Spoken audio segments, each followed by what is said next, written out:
This is the select board meeting for June 9th. Town of Plainfield at 6 o'clock. And we will call the meeting to order. Changes to agenda. Anything to come up?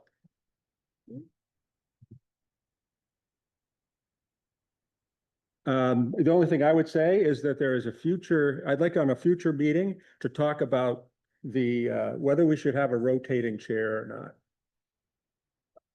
My term will be up next town meeting, which means I'm happy to stay until then, but it also might make sense for someone else to step in and do it. So I just would like to add that to the next or a future meeting. You want that for a future meeting? Future meeting. Not for this. No, future meeting. Noted.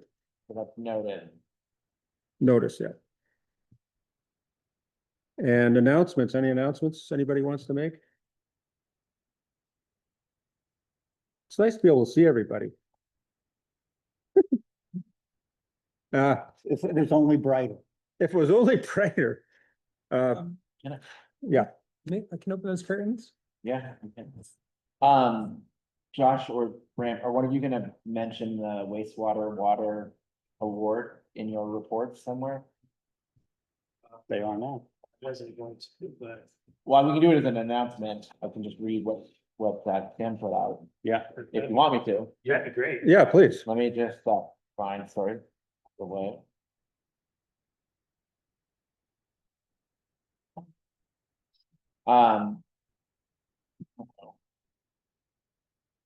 Apologies. Well, while you're looking for that, Yeah. I just want to acknowledge our own lister, Gary Smith, who is going to step down from the grants group. Amazing work he's done. I've been part of that group since the start, and he has put in so much time. So I just want to acknowledge him for that. He's done a great job, and he will continue as a lister, but step back from that board. Here. All He's probably gonna allow us to get money from the government if it ever sends money anywhere. Yes, So I just want to make an announcement. Tim Phillips, who's a former wastewater trustee, though still posting on their behalf and keeping people apprised about what's going on with them, noted yesterday that the Plainfield water operators, Chief Operator Tristan McGregor Stewart and Assistant Operator Scott Franks, received the Green Mountain Water Environment Association Facility Excellence Award for water. fantastic, wow. Yeah, the award cited the reason, the Facility Excellence for Water Award is presented to facilities for exceeding system operation requirements. Recognition is for the entire facility and staff. The Town of Plainfield Water and Wastewater Department manages treatment, distribution, and collection with remarkable efficiency. Last July, in response to catastrophic damage caused by Hurricane Beryl, staff worked over 12 hours every day to restore water service. Chief Operator Tristan McGregor Stewart and Assistant Operator Scott Franks have demonstrated exceptional initiative, driving system improvements even prior to last summer's devastating floods. And just congratulations to Tristan and Scott for their amazing work. That is, Yay, congratulations. that is great. Yeah, we had a big audience, we could. Okay, any other announcements? Public comments? We had a great meeting today, today at the town hall. Let's talk about that for a second. It's on the agenda later. Oh, okay, thanks. Sorry. If you want to say anything right now, but you can. That's okay. Okay, I guess we're set with the comments. Town clerk's report, Graham, you got? Do you want me to go to the microphone or should I? Well, it's only to help people be able to hear you, if you don't mind. Yeah. Yeah.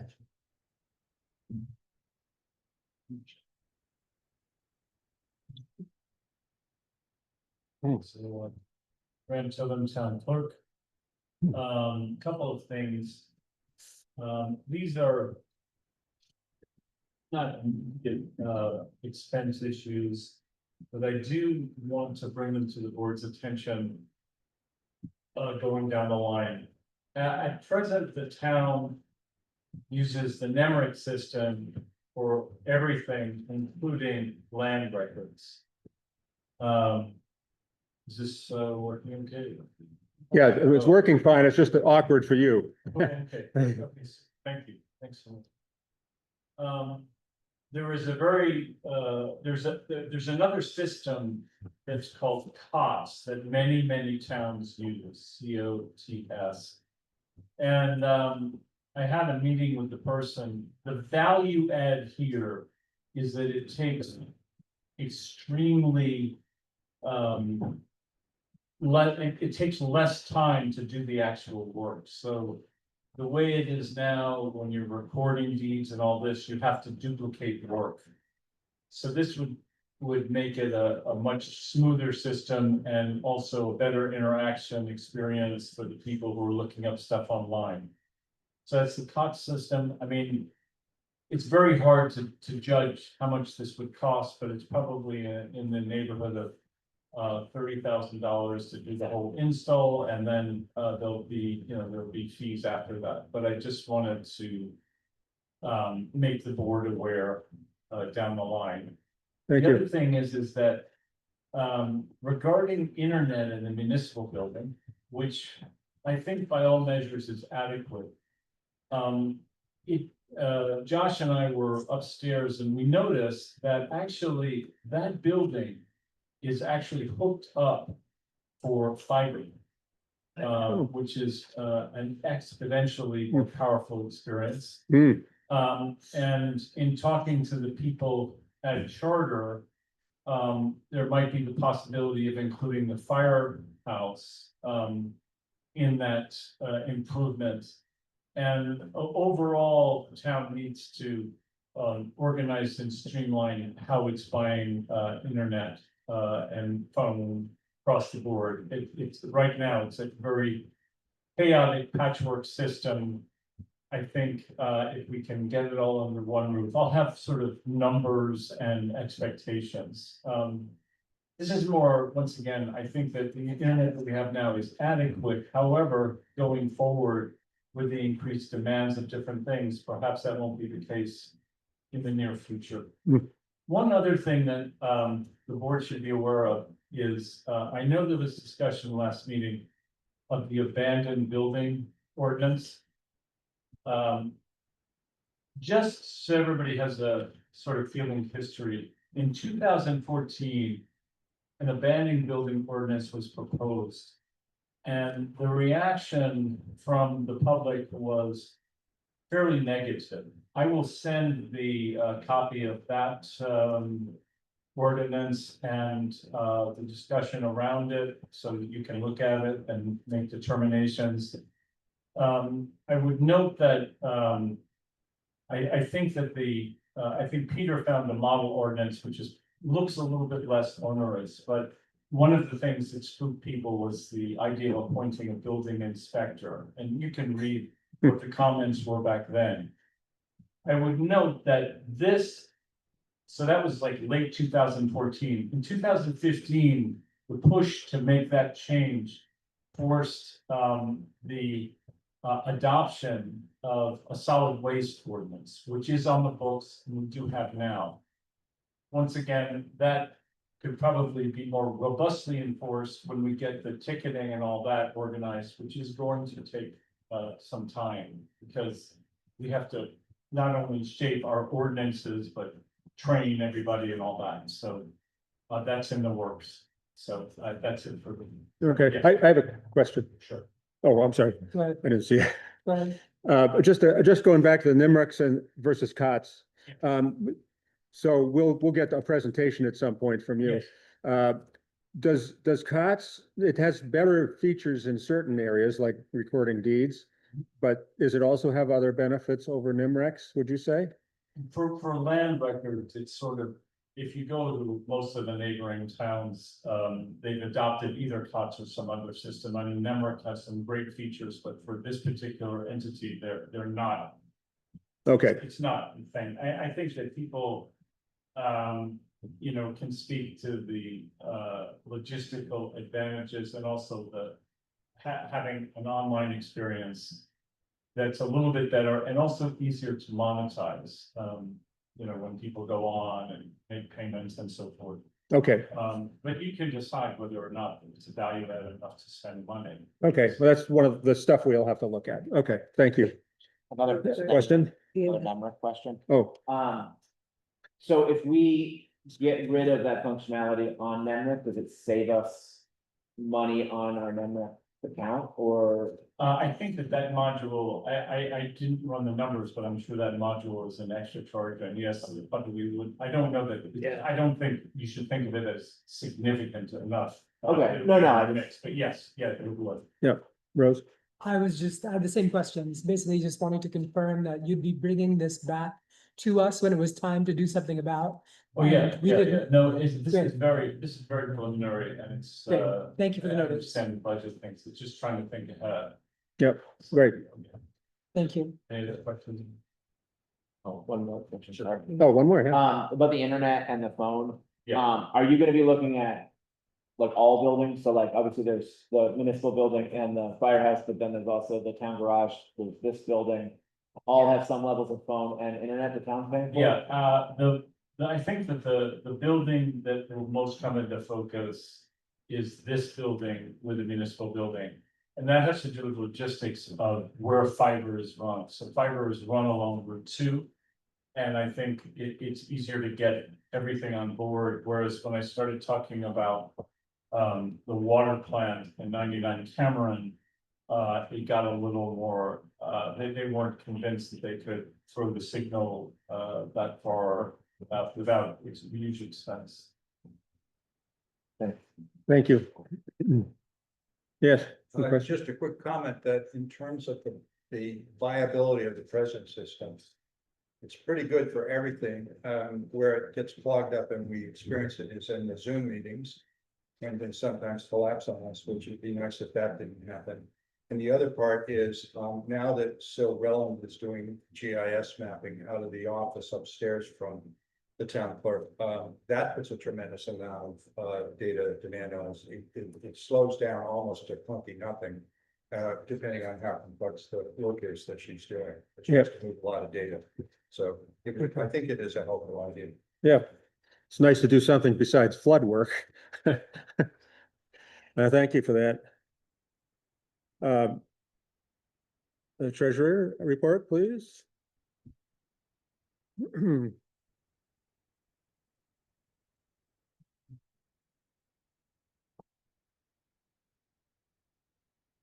A lot of the work that I've been doing, over the last couple of weeks is really just a lot of little tasks, sort of to clean up the, books for the end of the year. So I've been moving, money out of certain reserve funds, for example, like the reappraisal funds, we've now incurred a lot of the expenses for the reappraisal in this fiscal year, so drawing down from those reserves is one example of that. And the Batchelder and Associates, I got a hold of them today and had a lot of back and forth emails. They're still working their way through the up to the end of 2024, and I've been working backwards for 2025. One of the things to kind of hang off something Bram was talking about, the internet, like, because I've been making sure that all of the bills have been allocated correctly to the correct line items, I've taken a lot of time to look at them today. So the like for the savings to, you know, where we could eliminate the internet to the firehouse and use one service drop for both municipal buildings would save us about $1,800 a year. And then we currently have consolidated here as a phone line, but we're actually paying for consolidated internet as well. So I'm gonna get a hold of them and work out the lower deal because and then the Spectrum connection here also carries a voice line. So I'm going to work on renegotiating some of those things. I also found that closely examining the bills for the municipal office, we have a solar credit that we haven't applied to some things this year, and I'm not sure why that hasn't been applied, but that's something I'm looking into. There's just been quite a lot of little bit of things here and there regarding, you know, what's going on in the accounts. Mhm. But I expect to have something hopefully where we can get into a, you know, good, statement of net position for the town. But I'm relying on Batchelder to kind of get us there. It's taking some time. But make pretty good progress, and there's been excitement. Yeah. Good, good. Question. Question, by the solar credit, do you mean, the offset for what we're generating, like up at the park and ride? Yeah, It hasn't been applied. right, and why I don't know why, but, you know, that's an extra $900, so it's been, you know, every dollar's paid in dimes, right? Mm-hmm. Other questions for our treasurer? No? Thank you. Thank you for finding money. Yeah, good job.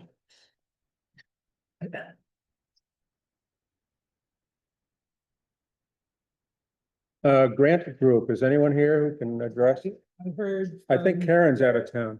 Karen Hatcher is experiencing a non-specified family emergency. Yeah, so Karen won't be able to report. And I don't have much, She did email us a report, yeah, Right, yeah. I want to say a few days ago. things I think are pretty much, Basically talking about sort of ramping back from, a year's worth of blood work. yeah. Well, we have, With the suggestion that other committees in town should be looking for grants on their own. yes, And, you know, it's like, okay, I think that probably needs to be organized in some way. It's what I have rather heard, than just have a bunch of people running off on it. well, she's happy to help guide folks. She just can't do the work. She's focusing on the multi-million-dollar potential grants that we can get, we hope. But that takes a lot of work and a lot of focus. So I think that's where we're at still. She was described. Yeah, go ahead. I would say that to characterize what she wrote, that he's left it to the committees, as Peter said, to find their money, but I think we have to inform her. Everybody that might be doing that, for instance, I'm working on 2 grants and she knows about it. Mhm. The reason is because all grants that are done through town committees ultimately get paid to the town planning for them. Mhm. And that someone needs to be able to coordinate the reporting and even if she's not doing it herself, someone needs to coordinate the reporting and also to make sure there's no duplication. In other words, if she's got a grant application to the Vermont Community Foundation, she doesn't want somebody else independently applying to the Vermont Community Foundation, which will throw off our grant relationship with them. Right. Yep, There seemed to be an implicit suggestion that the work of the grants group has been first large and long, consistent. That there was need to focus, as was spoken, on flood relief particularly. The implication of the message to me was we could put out another call for a grants group, a refreshed grants group to work on grants that Mhm. are not explicitly flood related. And so I guess this is me putting out the call on behalf Mhm. of Karen and ourselves. I think I can speak for the board, where when I say that there still is a lot of potential money to come into Plainfield for those who are seeking it and finding it and writing the grants for it. And so we're being told that the group who had been doing this is out of capacity to do this in all realms not flood related. So to those in this room, to those on Zoom, start spreading this word. It'll probably come through on the Front Porch Forum also.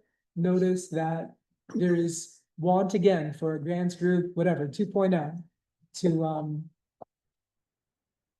On that subject, there could be a grant group that's going to focus on once the buyouts happen, the park that will be created there. We have the National Forest Service coming here on a team at no charge to the town and no money with them, although they do know of grant opportunities. So anyone who's interested in what might happen to our downtown near the brook should take part in that and perhaps start a grant group there. So, good point. Thank you. Another additional thought Yeah. is that I'm working on two grants, one of which is, is nearing the closure. Can you speak to the Oh, microphone, I'm sorry, speak yes. up? Yeah, just for the people on.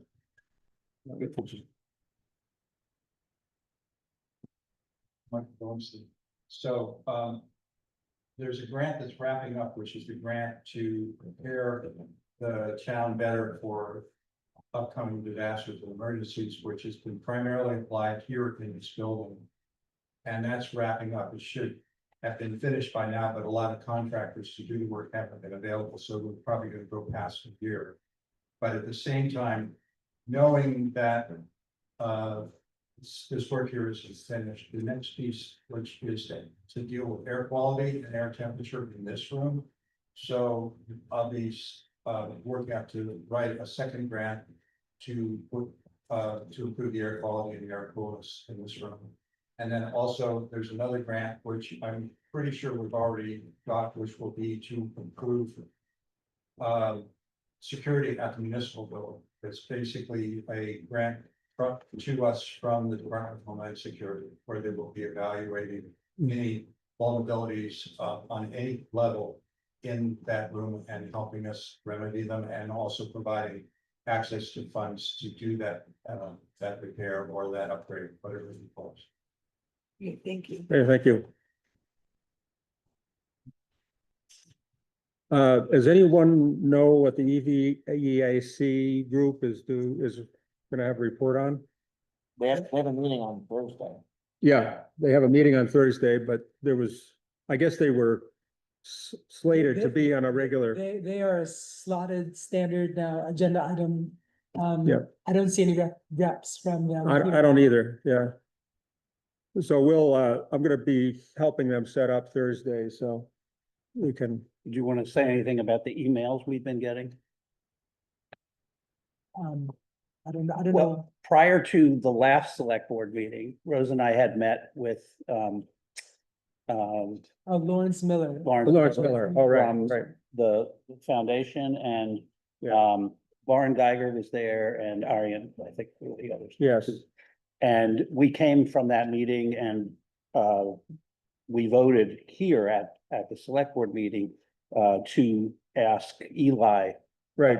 Emerson to take a look at the loan papers. We've both been asked, has there been any follow-up on that? And I don't know that there has. They were sent out to him, but only Friday. Okay, So, We got word from Eli that he would look at them for us. yes, And the documents have been delivered to Eli. right. And so you haven't heard back from Eli? I have not heard back, and you haven't either. I have not. probably, he Okay. probably didn't look at them over the weekend. Yeah, probably is busy. Right. Okay, so that's where we are there. And we've also been asked about the status of the negotiations Right, on purchase, and I have no, I have no idea where the PNS is, okay. because that's what we're waiting for. So a lot of non-activities there. Road commissioner?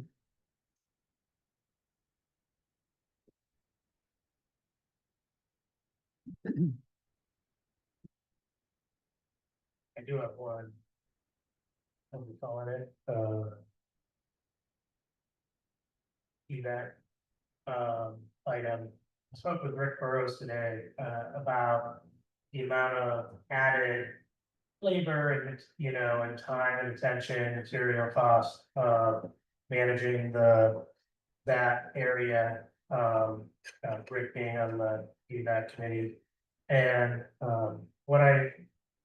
what I told him today was that I didn't feel as though the length of road constituted much of an increase overall that would be Pared down to almost rounding error, considering the length of road we have, like one little loop is not huge comparatively, with one exception in that we have very little paving. So the impact of the project primarily being one of, a slight adjustment in the paving, reserve landing. Mhm. So that was a little discussion that we had, and they might bring that back to you or not, but thought I'd roll it in to the front of road commissioner's report. The big exciting thing that I've got is a draft version of the report that kind of outlines the condition of Brook Road, going through from Mill Street to East Hill Road, where a large portion of that work has been done. And so I'm gonna review this and then give notes back to Brian Weston from Du Bois and King. And then I'll then distribute that out to folks who would like to take a look at it. It's quite well documented about the current state of things. I kind of think of it as a quality assurance, quality control measure. We've had this huge event. We've responded to it with emergency response. That type of work is not necessarily going to always be up to codes and standards. So this was in anticipation of that, largely in one part, to understand what are we going to need to do to correct some of the areas that where we may have done emergency repairs, the road is open, it's not necessarily it doesn't necessarily rise to the level of what the Federal Highway Administration would deem a permanent project, but it gives us a lot of detail so that we can plan our reconstruction of the roadway outside of those permanent projects in a way that is like methodical and logical. So, but I have a hard copy here. People want to come through it. The other speaking of those permanent projects, we kind of essentially finalized our project locations, project numbers. We have the first three are should be having a kickoff meeting for the first two projects, the Brook Road Bridge 21 and Mill Street Bridge. We'll combine those dates because for efficiency of people's time and attention. And then the selection of municipal project management has been made. And so I've reached out to the firm GPI to negotiate their project management for the town on those three projects remaining, which for shorthand is 5, 6, and 8. They have longer, harder to remember numbers for the official number. That's everything between Cameron Road and Gray Road for the most part. And then the let's see, a few other things. But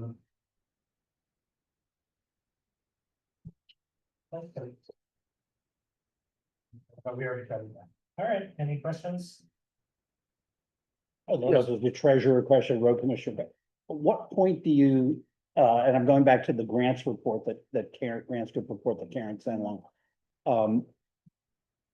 All the data has been submitted for federal highway reimbursement. At what point do you expect to start seeing money showing up? For the DDIR for site 3, 12 and 11, I'd expect to come back probably early in the fiscal year. Like, I haven't seen it go through back to me to submit the cover letter, right of way, clearance and things like that, which is kind of for those areas, that's just kind of a formality, but the difference between the ones we submitted in 2023, the reason the last one took so long to come back is because I think, well, it hadn't been initiated at the same time, and then the payment period was very close to the end of the fiscal year for the state, and I think that stretched out the payment there, but I would say probably in like the first couple of months. Can you give us give everybody a sense of how much we've submitted, dollars, rough numbers? Oh, I would guess that it's somewhere around $850,000 to federal highway. Okay, And the non-permanent projects that don't have a permanent component, those will come back faster. mm-hmm. And this is all the emergency work we're still Yes. talking about at this That's point. all. That's all. Yeah, yeah. Okay, thank you. Any other questions? I guess we're set. Thanks. Thank you. Hazard mitigation report. The Constable. the town constable is next, Deployed, I but I don't see Dan. Dan is still deployed, I believe. For how long? Ah, Yeah, he's in, Last I knew, Dan was deployed. yeah, he was not here, but So you're thank you. not in state. all right, you are up then.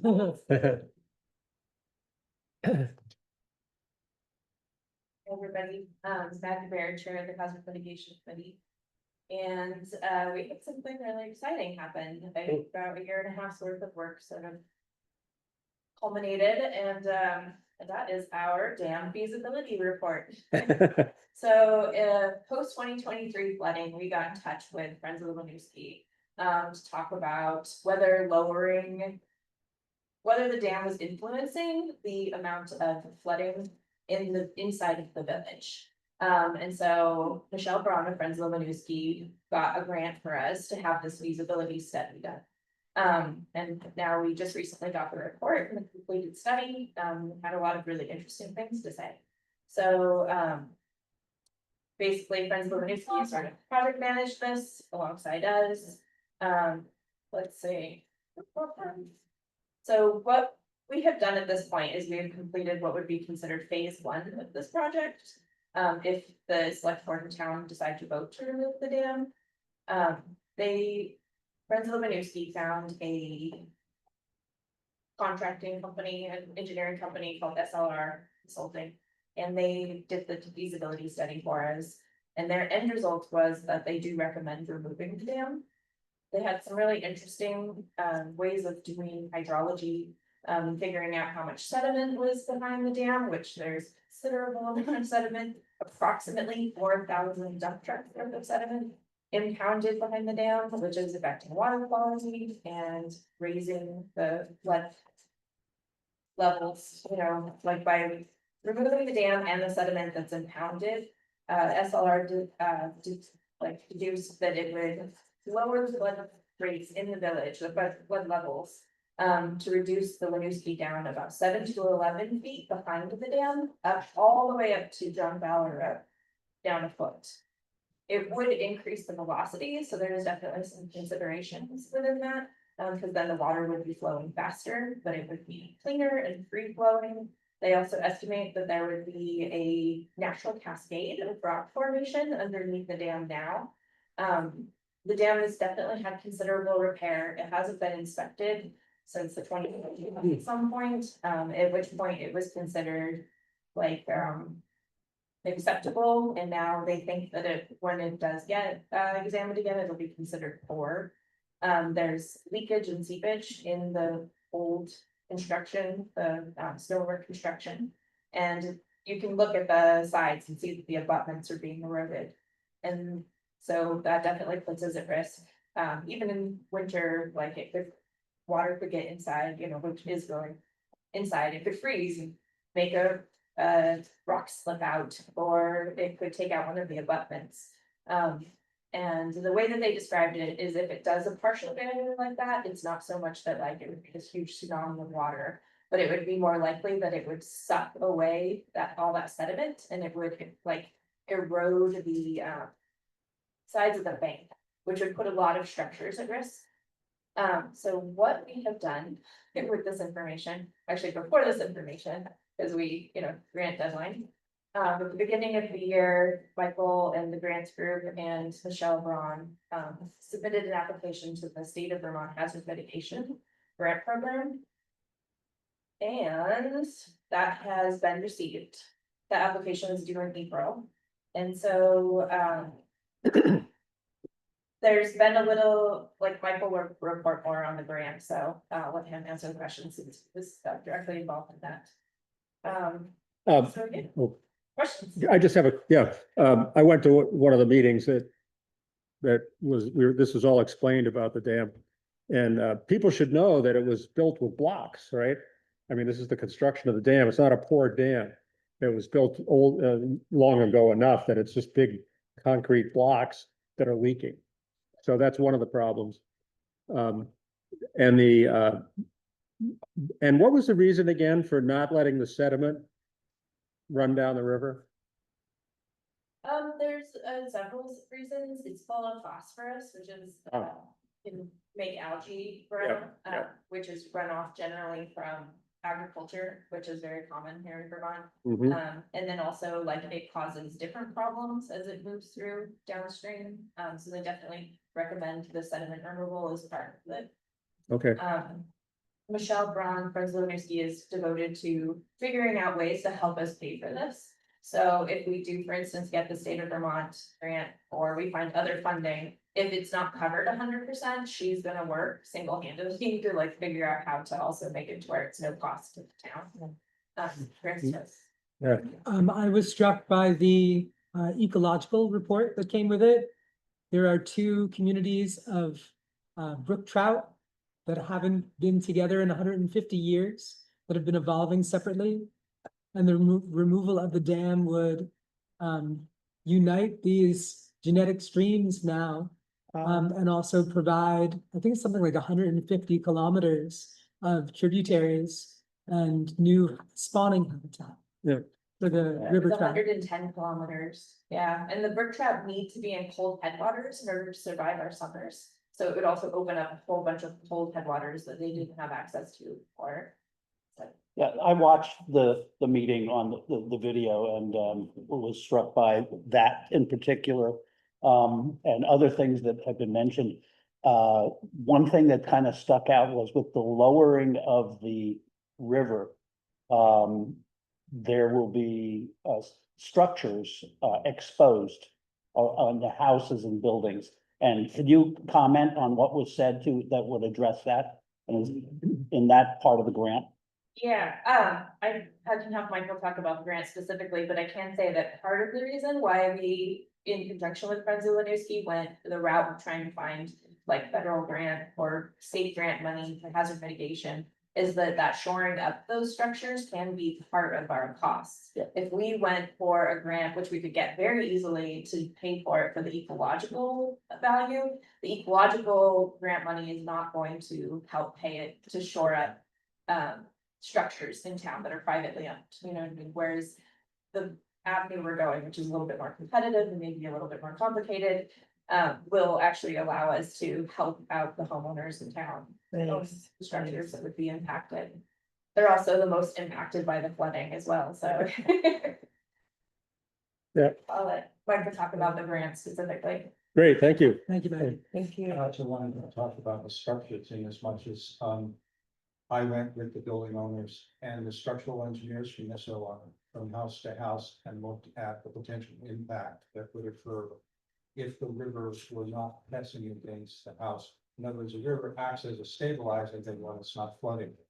And so, what the fairly recent email I got, first of all, explained that there's the funding group is broken into subgroups, and the subgroups continue to work even when the main funding group doesn't meet regularly anymore. So one of the subgroups is Michael Zahner and myself, working with Brian Everhart and two other state employees who are basically putting this grant through with Michelle Braun. So we have a lot of expertise at the state level.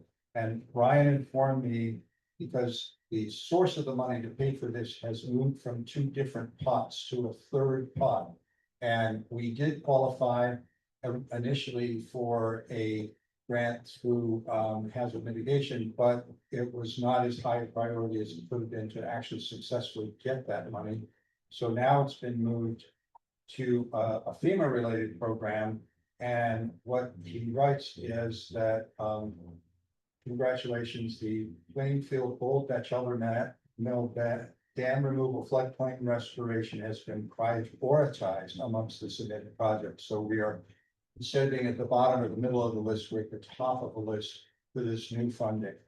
And the amount of money involved is $3 million, of which approximately less than 500,000 is allocated to the engineering study and actually planning and specifically working out the steps to remove the dam physically. And then there is a project list which includes, as was referred to by Maggie, it also includes, by the way, repairing the bridge abutment. It's another thing that's part of this, is that the bridge abutment has weaknesses, and as part of this project, the funding includes that. It also means new support beams underneath the building that's called the River House right downstream, a new repairing the retaining wall for what used to be the old Plainfield Hardware, removing the concrete under the bank that used to be the Plainfield Firehouse before it was raised, and then going upstream from there, looking at house foundation by house foundation, except for the ones that are, of course, going to be taken away by a program. And then on the other side, also extremely important, which Maggie referred to, is that when the river drops in elevation and increases speed, it will be eroding the backyards of places like Foster Pine and Vancouver. And so the grant also includes stabilizing the bank that is facing the river on what would be their north side of that property. And then upstream, actually, it's dredging away in the quantity that Maggie mentioned, all the way up to and past John Fowler Road, but also includes reinforcing Route 2. In other words, the Route 2 is extremely close to the river, just past the John Fowler Road. Floods all the time. And so that will be destabilized by dropping river levels. So they're going to also stabilize the riverbank there. And the last part, the restoration, is a reference to what the sides of the brook, and excuse me, what the sides of the brook will look like, and they're going to be plantings, and there will be quite a bit of what are called riparian planting in the upstream area, so that when it does flood, it won't tear away big chunks of fields and things like that. So the approximately $2.5 to $2.7 billion will be allocated for not just the engineering study, but completing the work. And then there is a post phase, which is another 400,000 to 500,000 to monitor the work, to improve it, to stabilize it if it destabilizes. In other words, it doesn't just end when it's done, but it also increases into the future. And so that grant application, the particular prize coming out of the deadline is June 20th. We're going through a comment phase, and we're having another meeting tomorrow about that. And presumably, since almost everything is done, it'll be tied up and ready to go. Fantastic. Questions? Since a bunch of this is in the town of Marshfield, is there anything formally that we are going to need to do between us and the Marshfield? It'll be between the engineering firm in Marshfield, and in other words, as soon as you get past, as was earlier mentioned, as soon as you get past Outer Spicer in Marshfield. And we have been bringing this up repeatedly. So yeah, SLR will be opening up a conversation with the select board in Marshfield to get permission to do this work. And since the grant, while the grant is to the town of Plainfield, it is an upstream Winooski. So it obviously needs putting this grant toward a project that will extend into Marshfield. Do they need to sign off on the application? They do not need to sign up the application. Yes, Dan. I get maybe from Maggie, hazard mitigation, are we sending the report to our counterparts in Marshfield just to give them and opening the conversation, just so that we're making sure that they're not gonna cause any problems and working with, I mean, So, yeah, this is sort of just come up, so. yeah. You guys, I would be happy to be in contact with the select board, potentially even go to Marshall to do a presentation. We do have a member on the hazard mitigation committee that is a member of, or lives in Marshfield, and so I can also approach him and maybe he and I to do that together. That'd be great. Yeah, that's a great idea. And just the other question is, river riparian plantings and things. I'm sure that there's some crossover to the Conservation Commission's mission. Is that something, are you in communication with Plainfield Conservation? It Commission? would actually be the Marshfield Conservation Commission. There's not gonna be any plantings happening between the dam and Howard Spice? You're talking about farther up, okay. Thank you. It's, Friends of the Winooski have offered to project manage this for us, so they're gonna be, holding our hand through this little project, which is wonderful, because they have a lot of experience with that, and they do the riparian plantings themselves, so. And they have a strong relationship down in Marshfield, so it's not like we're going to have to build bridges that are, build relationships that aren't there. Yeah, actually, Michelle Braun may want to attend a select board meeting in Marshfield with us, so I'll be in touch with her and Hamilton, yeah. What do you need? Oh, Um, let's, just, Go ahead. to note timeline. What I remembered from the presentation was barring emergency, we're looking at 16 to 24 months just to design the removal. Well, that is, the grant and then the design and the engineering, you know what I mean, so it's quite significant. But Michael can update you on that because this grant he's applying for has an accelerated timeline. But we are looking closer to more like You 2 have a question years, for me? because in the state of Vermont, you can only work in a waterway 3 months out of the year, so.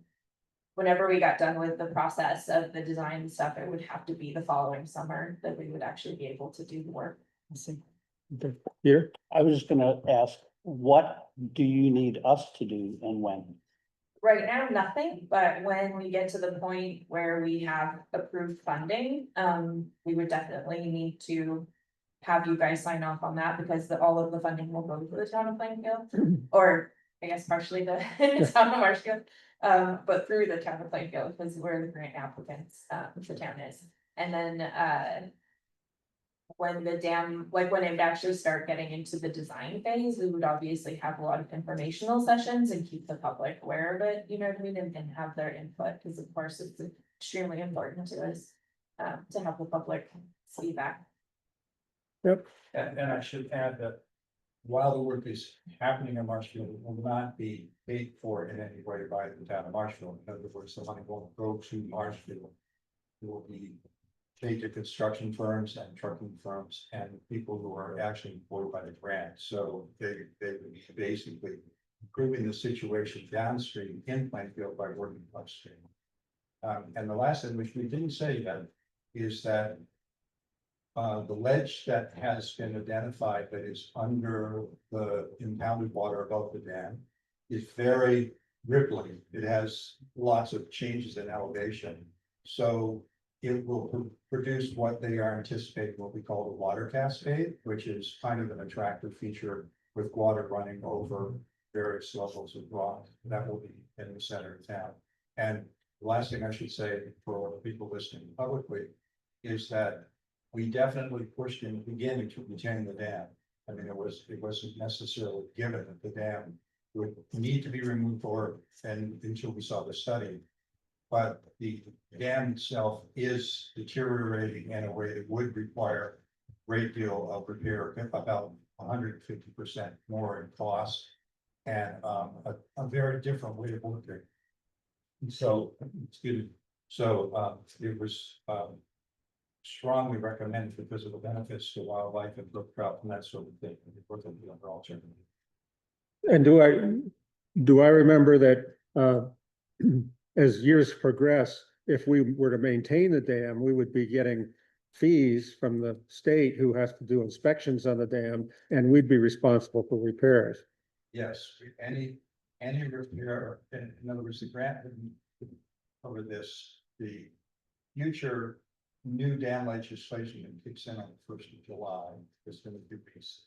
Does require every town or every dam owner for that matter, if we are a dam owner, for every dam owner to maintain the dam to the highest standards. They have a new inspection team, with new engineers that come along on a regular basis, and to pay for them, every town has to pay a fee annually to that agency of natural resources. Thank you. And it is higher based off the, like, oh, why is my bird season? The more damage that it is, the more you have to pay for Yeah. as a municipality. Another thing that I actually get questioned a lot about is like, are we actually the dam owners? And that we are, because the Mill Park, the land that was given to the town of Plainfield also included the dam, because it was also part of the Bad Shelter Mills. So when it burnt down and that land was donated, that is part of how Plainfield became the owners. Thank you guys. Lucky us. Thank you. Well, thank you, and thank you for all the work on that. That's really great.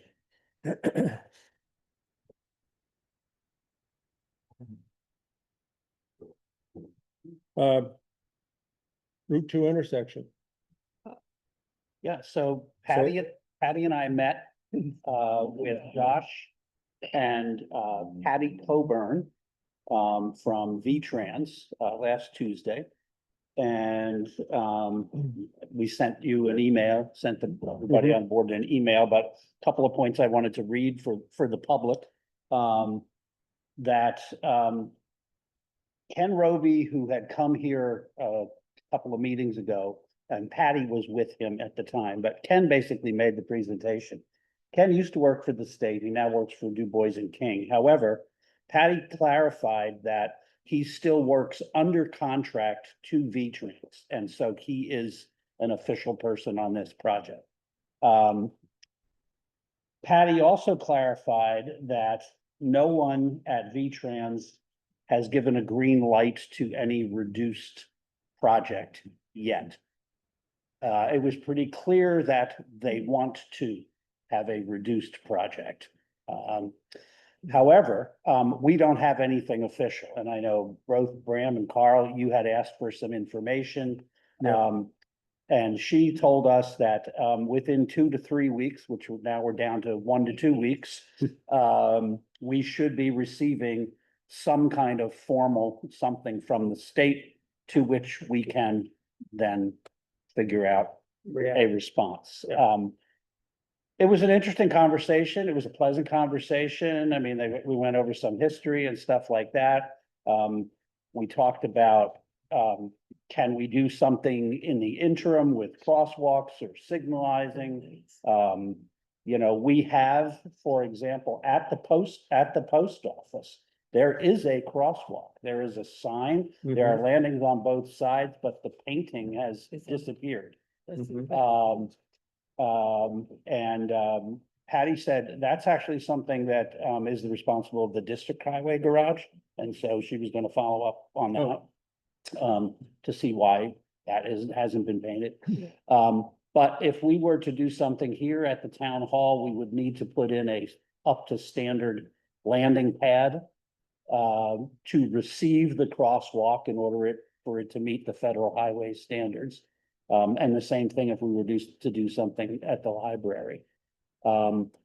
Whether that's gonna be part of what they propose or write to us, I don't know. I think we're gonna have to say that. One thing I would say, Josh was very helpful in putting, and this is a concept that I think we would do well to lean into, which is that this project here is a federal highway project. And if you go to the town website, on the homepage, up at the top under community, there's a tab that drops down where you can see years worth of correspondence, the PowerPoint presentation it was in, all the documents, the financial agreement, everything about the big project. So there's a lot of information that anybody who wants to can get off on the town website. But this is a federal highway project, and other than the responsibility of the town to move sewer and water lines, it would be 100% paid for by federal highways, just as the emergency repairs on the Brook Road, okay, are federal highway. And Josh, I thought, was very strong in basically saying he seems to be hearing two different federal highway voices. One is, we gotta fix the Brook Road. It's a major thoroughfare. It's a connector, designated federal connector between Route 302 and Route 2. This intersection is the connection.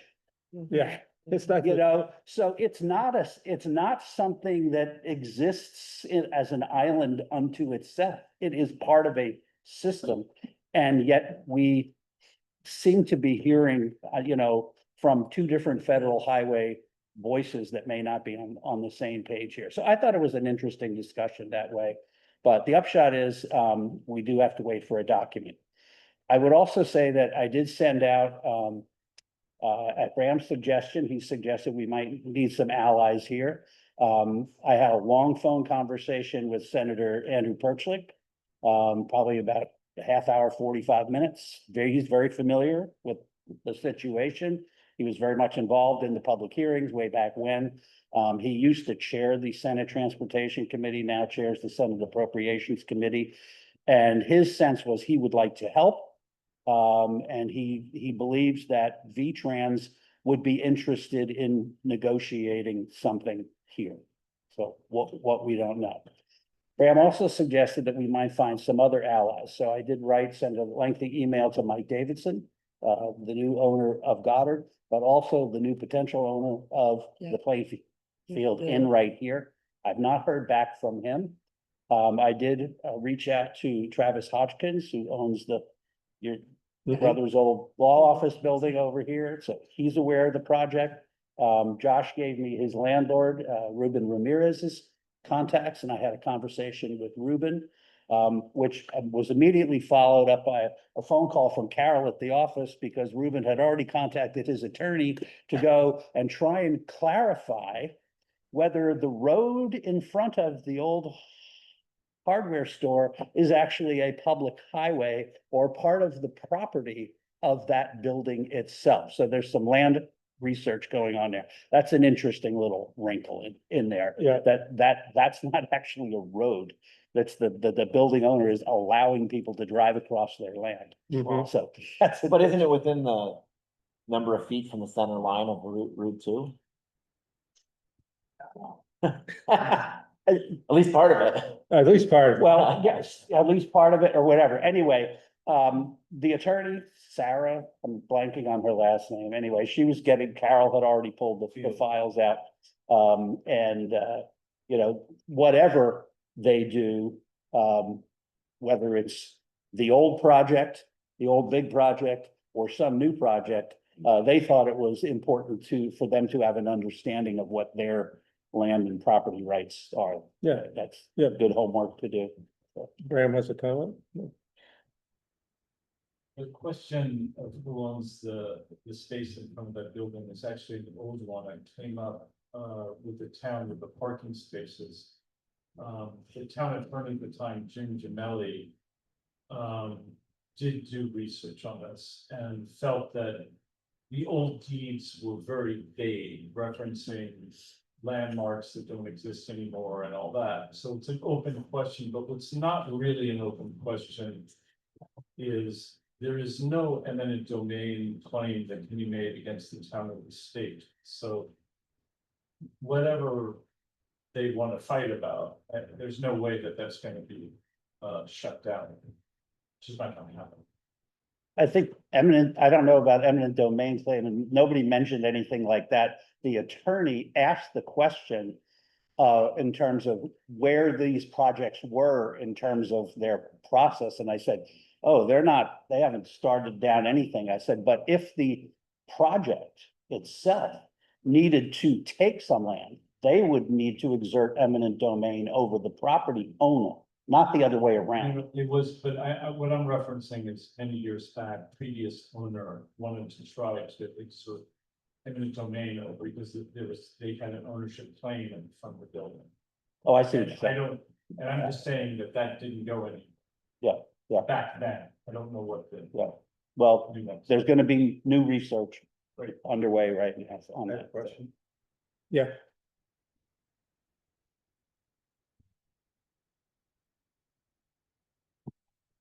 Peter, you mentioned the crosswalk and the possible, solution, to that sort of thing. One of the questions that sort of bugged me, and I don't know if it came up in any of the research, is I've also heard that the project will lower the level of, the School Street 10 inches, so at the corner here. In other words, part of the improving, at least the old plan is to lower it. And that seems like it would cause a 10-inch curb higher to get up to the sidewalk, like in front of town hall. In other words, if they drop the street 10 inches, do you happen to know anything about that? If you go, the old project actually lowers parts of Route 2 by almost 3 feet. Although I've heard people this week say, oh, they were gonna lower it 11 feet. No, if you look at it, the drawings on the website, on the town website, we'll actually show you that cross section.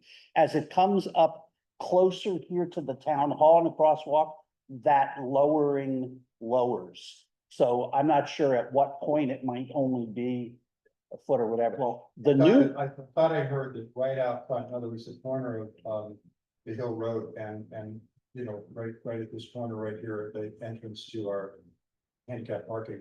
There Yeah. would be about 10 inches there, and I was just thinking that's gonna be kind of an unreal issue as far as getting people safe across the street. Yeah. Well, but I wonder if 10 inches, increasing it by 10 inches would make it a legal curb or not. They may have to redo the curves. If it made them too high of a curb and not a legal curb. Yeah, Yeah, this is federal standards, so it's Yeah. gotta hold the With federal standard. standards. the big project has all of that design and drawings on it, and you can go and look at it. yeah. The new, you know, downscoped version that Ken Roby sent us last November or something, Mhm. that nobody knew anyone was even working on, doesn't lower anything. Okay, So it does change the location of the crosswalk. If you look at the big project, the crosswalk actually does not occur right here. It occurs on the other side of this, of Harvey Hill Road. okay, The new one moves it up here. okay. So, I do know that the road did used to be lower, and that the wall in front that is right next to the sidewalk, between the sidewalk and the lawn. Used to be exposed almost 1.5 feet, whereas now it's only exposed about 10 inches. And in other words, the old roadway was also quite a bit lower. And some of the old photographs document that and show that that's the case. And so I just knew if we're getting, we use the parking lot across the road all the time, and getting people across that road also would mean lowering the sidewalk, I guess. I mean, I don't, I'll have to look at the plans, but it Yeah. was just, it felt to me that it was street. Yeah, but there's a lot of that kind of I thing mean, though, but yeah. it's there's definitely- all, I mean, I see Alicia Weiss, is here, but Travis Hodgkins asked about the extension of the sidewalk from the pedestrian grid up past his property over there, whether that grade meets ADA standards for a sidewalk. Yeah, it doesn't or feel like not. it would be. And so it seems a little steep to me, but would they have to, do something different there? Yeah. Open question. Yeah. Okay. There's a lot of research To there. be examined. Questions? I have a question for you. Did they explain in the meeting why they decided to like forget our contract with them and look at this smaller project, this less costly project? Was it cost or is it something else? Cost is part of it, and Andrew Perchlik reiterated the fact that the transportation fund for the state of Vermont is suffering, and so they are looking at down scoping and delaying things across the board. Okay, And so, I don't think there's any particular animosity towards the town of Plainfield, but, this was a project where, they thought they might be able to do something. But again, Patty Coburn stressed that no one at V-Trans has given any down scoping the Okay. green light. We currently have a big project that's on the books. Each However, time? Yeah, however, It's been on the when books. will that happen? that's the problem. Yeah, it's been on the books for, it's Go been on the ahead, books for Pam. years, yeah. Just want to make it very clear, a couple of things. If you look, I think I sent around a number of multi-million-dollar projects on Route 2 in neighboring towns. exponentially, some of them exponentially bigger than the one in front here. I think that in looking at this problem, you have to understand that this is really about conveniencing V-Trans. In other words, why did they think that they could cut back on our project? And I think that that's an interesting question, and I think that that's why I have constantly said, we need Mr. Flynn involved, we need other people, and I also think it's unconscionable that V-Trans would send a representative to this meeting and misrepresent known facts. I think that's really troubling. So in the past decades that this problem has festered, V-Trans has done two things. They replaced the guardrail, which makes the situation worse, and they re-cemented the staircase, crumbled a year later. So I think that we really need to, if we don't have political pressure on them, they're just gonna roll over us. Do you have any thoughts on the meeting, Patty, that you? My thoughts, I heard Josh told us that, they've been trying to get the village safe since somebody was little, since his little kid was little or something.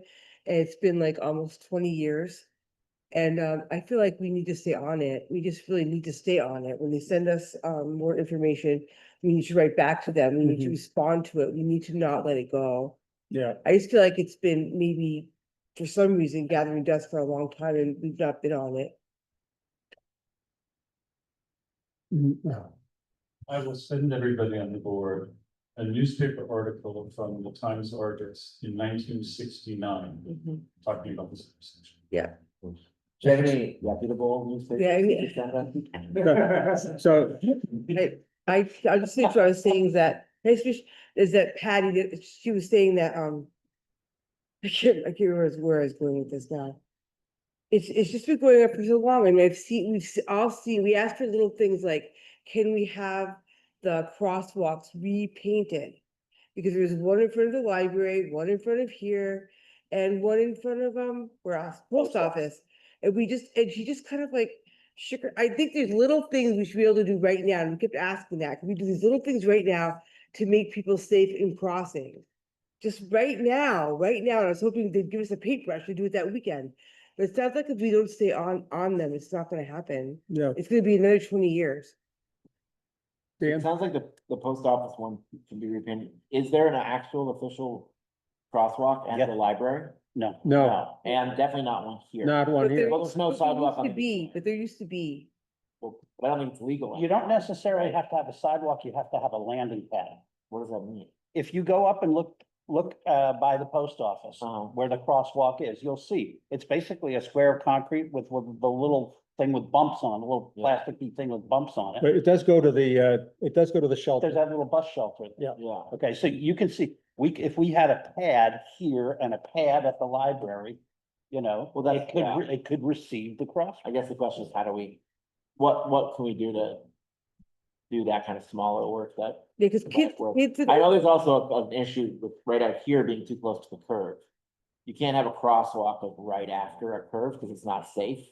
So it'd have to be farther down. Well, that's why they put those Yeah. temporary signs Yeah. Yeah, up towards the Yeah. library. Yeah, and we talked about the fact that Yeah. Patty Coburn had been unaware that we had the temporary traffic lights here during the And they were great, pedestrian yeah. and bridge stuff, yeah. and that worked, Yeah, yes, people got backed up and stuff, and, if you go back and look at some of the public comments, about this, like, well, we're gonna have exhaust fumes if, coming into my house, but it really, didn't amount to. We have, Alicia has her hand up. Alicia, you have a comment?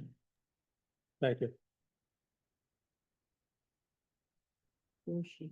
Alicia? Alicia?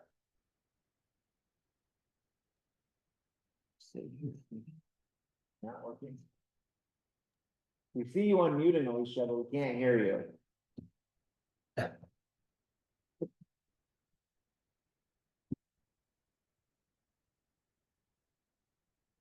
Let's go to the next. one, Okay, and then try that. Did you have a point?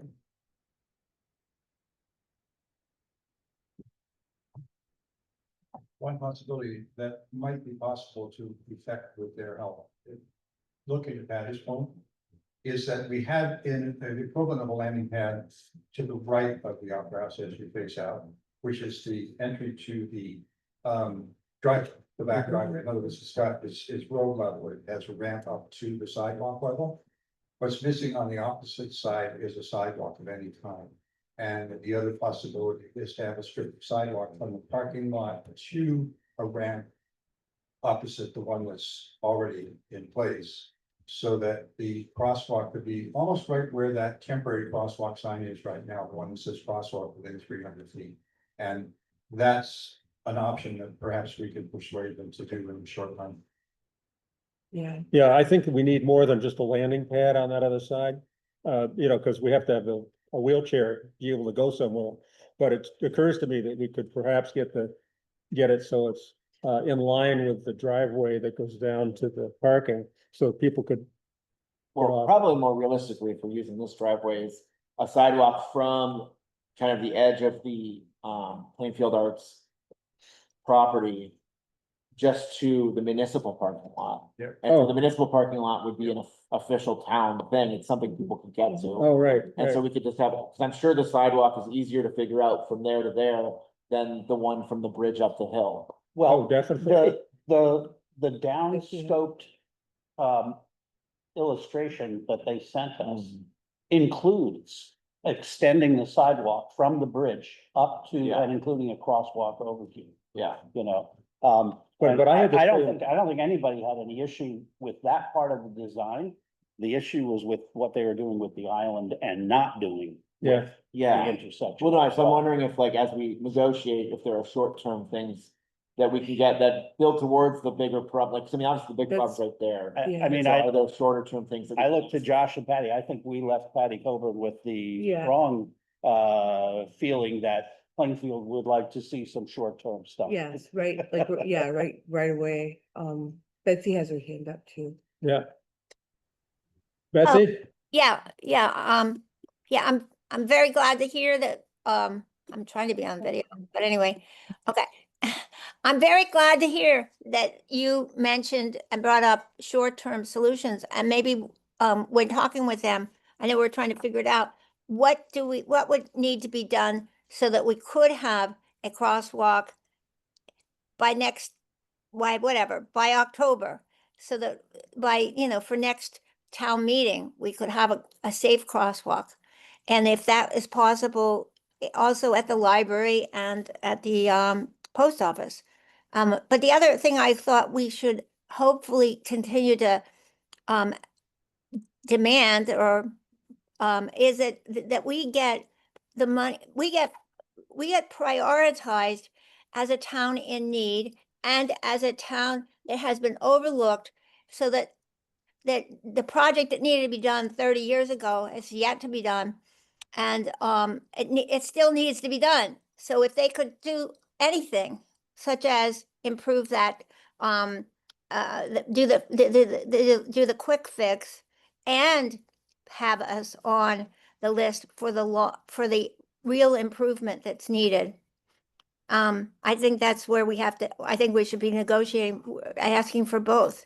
And I like the idea of having, why don't we talk about a stop sign, a light, even as it is, without major improvements, with a light of any kind of light, as you said, it was working when we had that small repair, the bridge repair. Can I speak to Betsy? Yes. Betsy, we asked for all those things. We said we want crosswalks right away. We have a lake, we have signalization. We asked for it right away. We talked about how kids should be able to walk to their library safely or go to an event. Well, all she did this first meeting was take a lot of notes. She's gonna send us something in 10 days and we are gonna be on it. We're not gonna let a lot of time go by anymore. Thank you. Great. I'm glad to hear that. Keep, I would Yeah. also come back to Andy Perchlick. Yeah.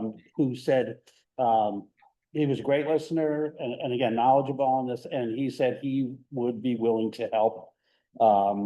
And so I think, I said, well, at this point, we're waiting for something formal from the state. So, once we figure out, see that, we can figure out, are we gonna have like a subcommittee, maybe invite Andy to come and meet with us.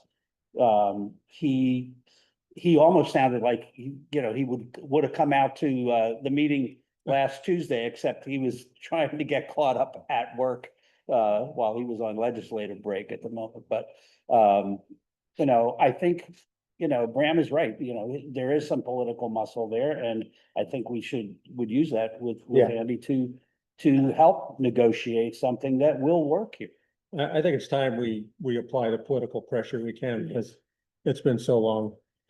And there's a real need for this as well. It's been so long, but we just need to stay on it. When we get the write-up from her, we can all go over it again and decide what we're gonna do, but just not let it fall apart. Let's not let it go by the wayside anymore. And Pat Moulton and Doug Farnham might both also be allies. Yeah, I know Doug pretty well. We could talk to him if we need to. I'd like to bring in Alicia's voice, just because she can't, for whatever reason, bring in her own Okay. voice. So just to read the message she dropped in the chat. Do you want to read it? Yeah, Yeah. I agree that we need to continue to apply pressure and appeal to our legislators. I understand the agency has many pressures, but frankly, that's not our problem. And the squeaky wheel will get the oil. Yeah. It is egregious that this intersection has remained dangerous for so long. But they said there hadn't been enough accidents. Whatever we do, we want to keep sight of the original project in my mind, which was a pretty substantial project that fixed a lot of things. Just gonna be a lot more complicated, and it sounds like it'll also take a lot of years still from now, even though we have a contract.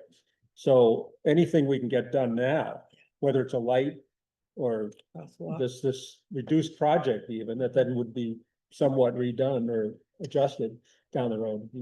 It's interesting because my memory and the documents that are on the town website don't say the year the project, but my memory seems to be that it was 27 or 28. Yeah. Yeah. It was, Okay, yeah. and so this new downscaled thing, which was proposed for 2029, when they're gonna be doing a major repaving project here, which Patty Coburn says includes removing the concrete that is under the asphalt. Apparently, there's old concrete roadway.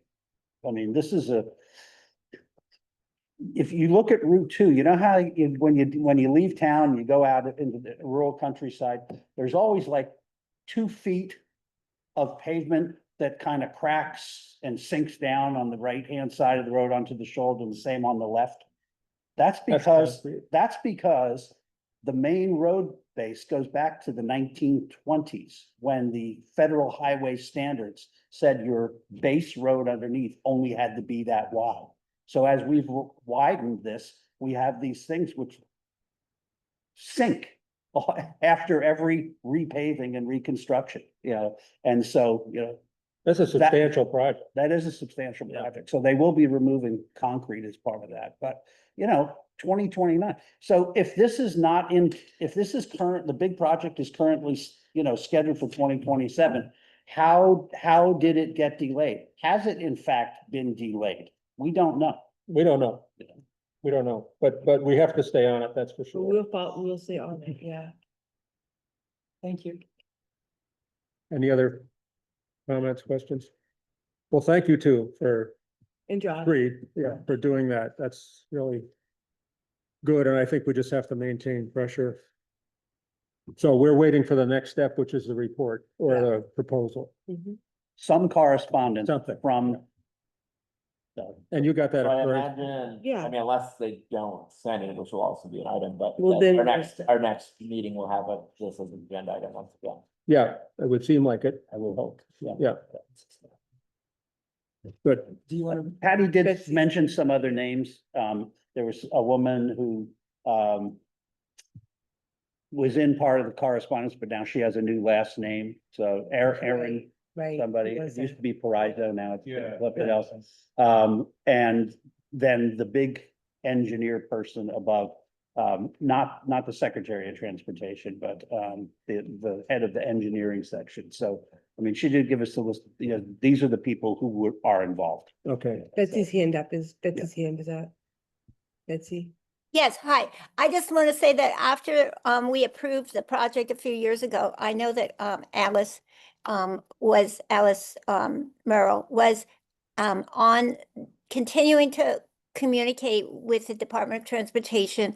And they were saying that the project would be done in 2028, as I recall. And they just, they just kept pushing it, whatever, back. They didn't contact the town. They didn't contact the town. She periodically would contact them, get the same information. So they dropped us, as far as I'm Yep. seeing it. Yep. They put us on the back burner. And it's a disservice, yeah, to the community. yep, thank you. We're Yeah, on it. That's what I remember too. okay. Okay, we have a zoning violation. Is this yours? Who brought this? Zoning violation for 20 Schoolsmith Street? Is that the old hardware? Yeah, I think that's, I think Karen, submitted this, so. This gets back to the challenge of, I can't speak to the specifics of that particular building, but I think it's a wider issue regarding enforcement and town rules. Oh, okay, So I think, and once again, this will fall into place once we have the ability to ticket and all that, which will take a while. I mean, I think that there doesn't seem to be any sanction for people who don't apply for an extra water hookup, don't get permission to do interior changes. And I think that this was sort of one of the poster children of this particular Okay. challenging problem. So Well, I don't know if it's anything. should we invite Karen to the next meeting? Yeah, I Yeah. think Karen can speak to that and other, and other things, but once again, I think we're just gonna have to redo. Our zoning regs and start, I think once an owner feels they're facing X number of dollars of problems unless they address it. They won't address. I mean, yeah. just. There's a building very nearby where I'm standing that the closing was delayed because they didn't get the permits correctly. And that seems to be the only thing when a property owner sells their property, it becomes a problem, but not before that. So I think. Betsy has her hands up again. Carl, can you just, for the record, you guys mentioned a Karen. We've already mentioned one Karen tonight, which is Karen Hatcher. Oh, Can you right. use? I'm sorry. And the title of the person? Yeah, That'd be helpful. Karen Story, zoning administrator. So I have a question. Thank you. How did this item get on the agenda? I mean, is there a violation, a zoning violation at Well, 20 School Street? I don't know of It one. was submitted. I'm looking for the record of it in my email right now, but I think that it was submitted because a member of the select board was in the town office at the time that Karen was mailing yet another letter. Oh, it's in the Regarding envelope. violations. There were a number of violations, as I understand it. Oh, you think it may be I here? think there's a hard copy of it in the folder. Oh. Here we go.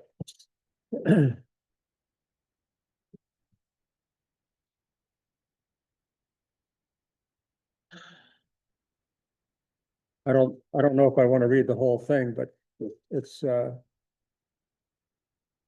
fourth apartment at the former hardware store. That requires a conditional use permit for multifamily dwelling. And then she has dates of when she was issued notice of alleged violations. No tickets yet. So, yeah, and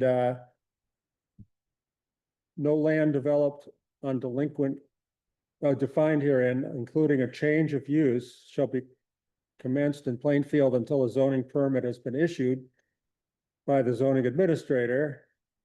so there's a whole series, I'll pass this around, of violations that I think what we should do is get Karen's story here to talk about. Yeah.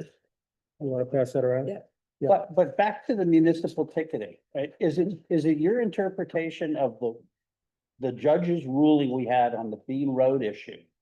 That Plainfield basically can't enforce anything until we have this municipal ticket system? That's a horrible message.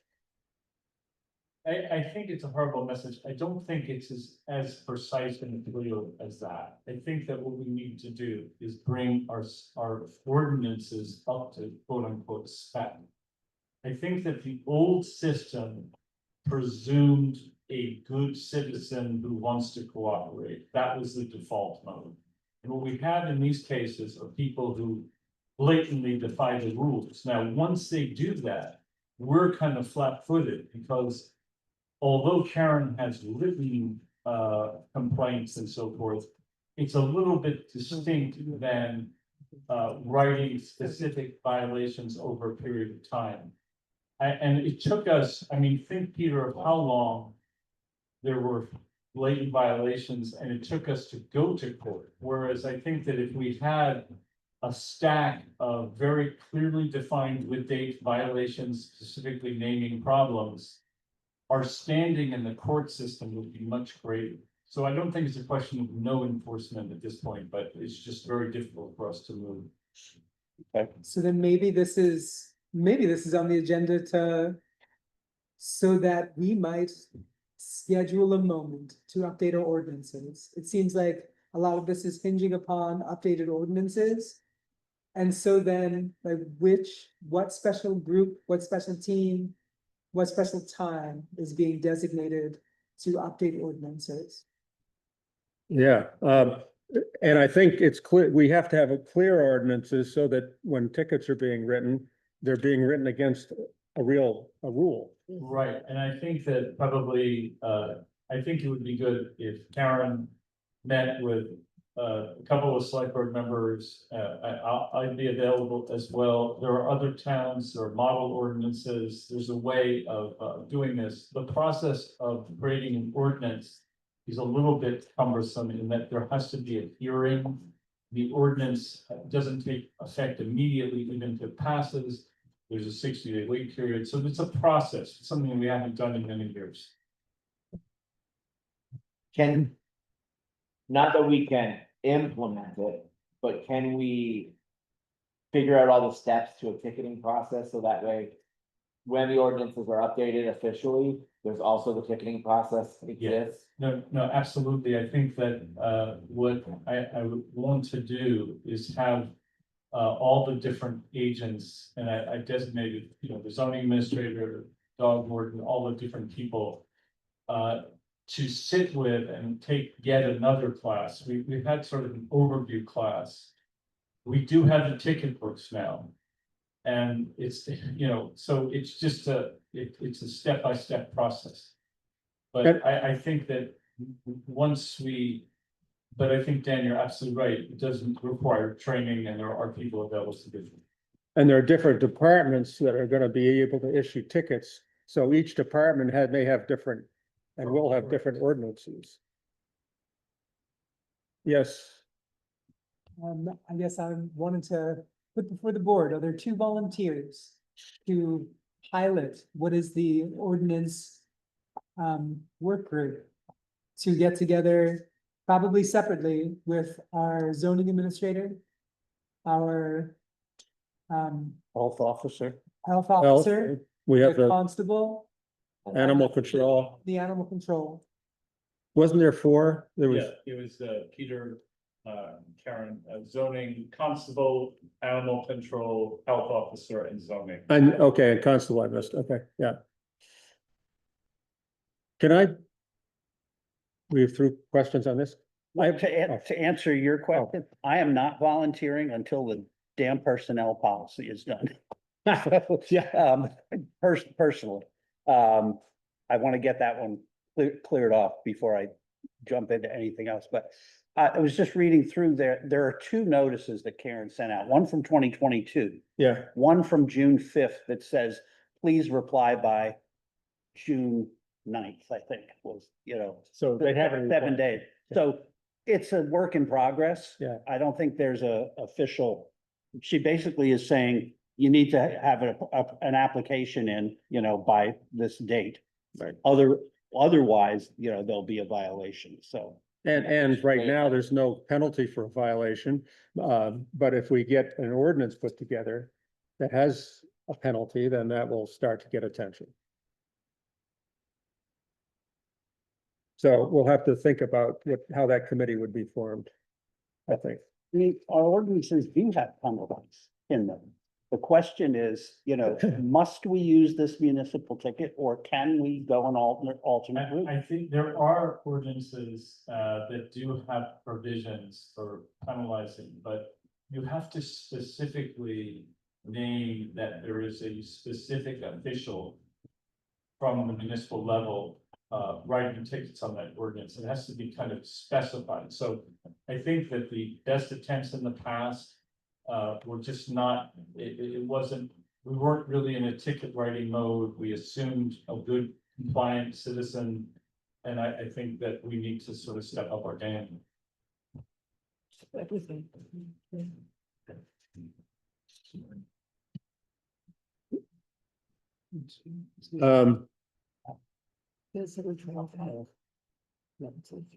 I think we all got I'm still thinking of ticketing and violation, and I'm thinking about Bean Road and the dog at Bean Road.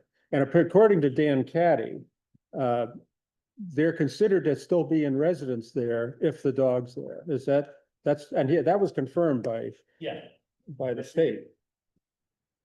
So we received a number of calls once again regarding the situation at Bean Road, and the situation was the dog was chained out with no water and food during those incredibly hot days. And neighbors were, you know, saying, you know, the dog is going to die and so forth. And so in these situations of animal abuse, it's actually not the local animal control officer, it's the game warden takes over. A gentleman named Mr. Cerise, I believe his name is. And the state police, according to the state police, reported to him. And I went up there. You know, and I gave water to the dog and food. And I just did not go let that happen on my watch. And he backed me up on it. The game warden backed me up. It turns out that you're right. The admission was made that he's keeping the dog there to protect the residents, inferring that he is still there. Therefore, that is a violation of court order. So that works in our favor. Unfortunately, you know, the thing with the dog is going to drag on.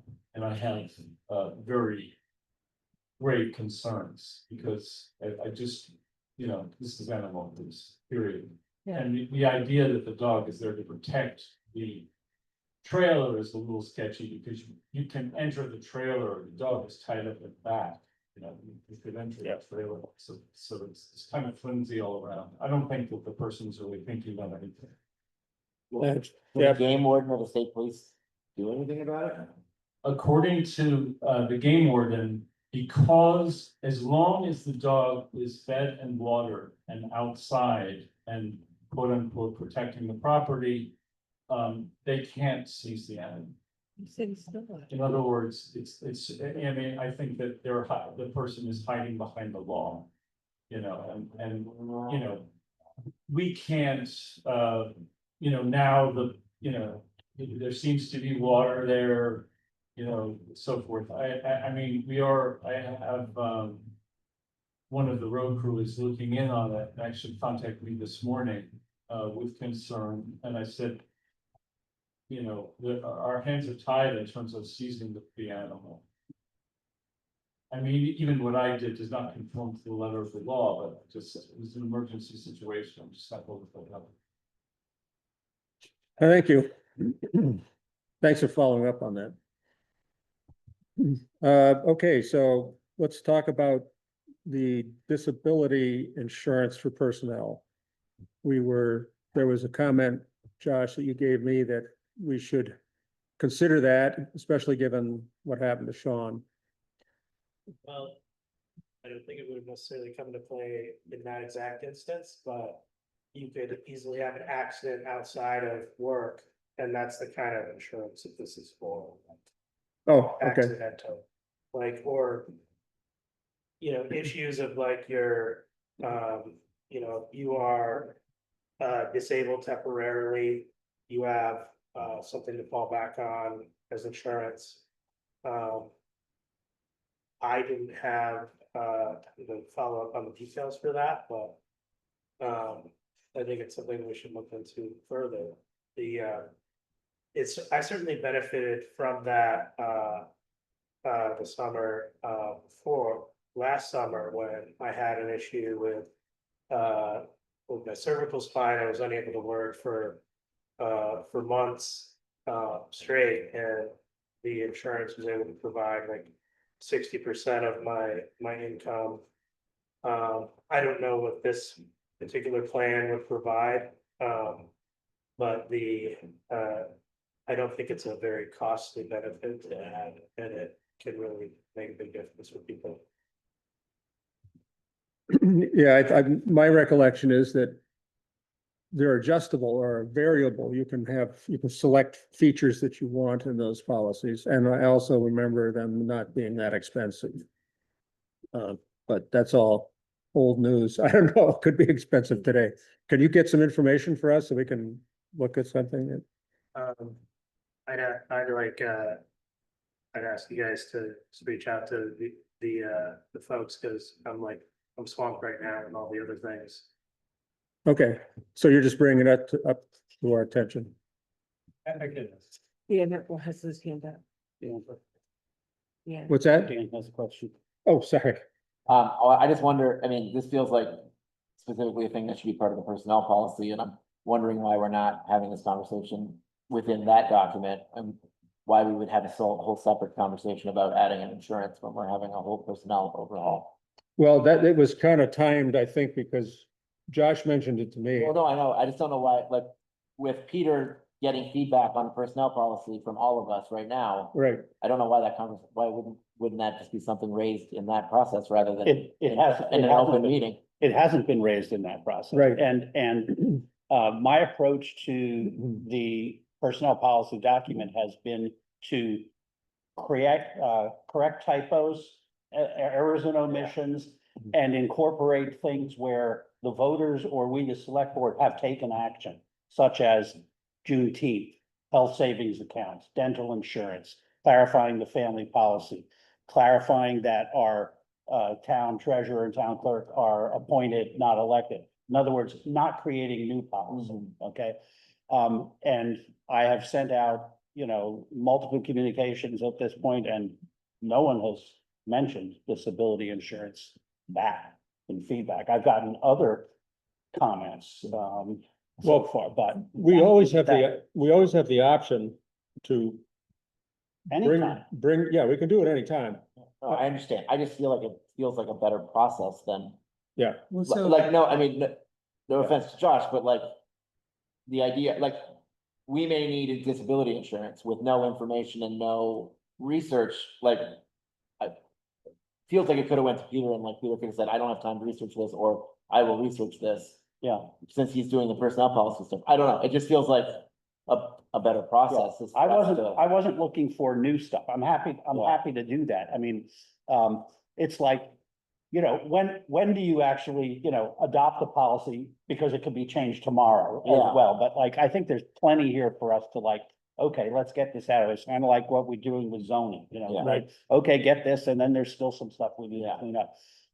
If we were to offer disability as disability insurance as a benefit, we could clearly add it to the benefits Yeah. section of the policy. I don't think, Right. technically that's a big issue. I would have questions of, and, you alluded to this, that it probably didn't apply with the road. You're like, how does this interface with workers' comp? Workers' comp is hurt on the job, disability is hurt off the job. Do they mesh? I mean, that's the kind of question I would want to know in addition to, you know, what the cost is and what our neighboring towns do. Well, it sounds to me like this, yeah, go ahead. This is new business for the personnel policy. Yes. Yeah. I think is why it's before us now. Granted, yeah, we don't have all the data in terms of what are the numbers to back it up for us to, Right, you know, make a fiscally responsible decision about. And though that list that you just brought, Peter, of the things that have come to our table, because does represent new business, that it's not just filling in the holes That's right. of the policy. We actually need to clarify policy together, and this is a unique opportunity to do so because we are in forum able to discuss it. mhm, But I'm, yeah, hearing that a reply to that email, proposing a disability insurance policy gets it in your channel of inclusion to the policy. But then without the board saying we're on board with that, that's just changing the policy without necessarily getting the board's consensus. Yeah, exactly. yeah, Yeah. I think we need to discuss it more. But I'm trying to figure out when we want to get the new policy approved and whether it includes something like this. Like you say, there's a moving target, and it's always, things are always. Well, changing. I had the latest thing I sent out to everybody was I'd really like to get feedback by June 20th. Right. I'm gonna be away the following week. Mhm. So I'm not here for the next select board meeting, but back for July 9th.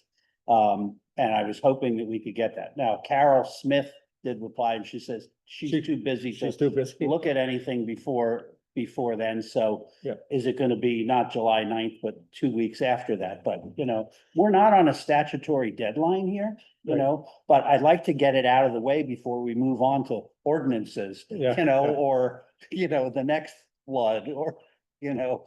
Well, or- it was a huge amount of work and Yeah, it's really appreciated. And, you know, as soon as we adopt whatever we're going to adopt, we may have a disability insurance clause that we want to add to it. We may Mhm. have something else come up that we may want to add to it, you know? Yep. That's fine. It's a living, breathing document and, Right. you know, you can't wait forever. Because you do have to get something cleaned up and Right. our current one isn't clean. Right, So- right. And I looked at over the years, all the changes in the document as it was. Okay, so we'll put that one aside, but we'll still try to get you comments by the 20th. And Brandon, you said you were gonna look into, Yeah, I'll get numbers for, I mean, does the league offer that?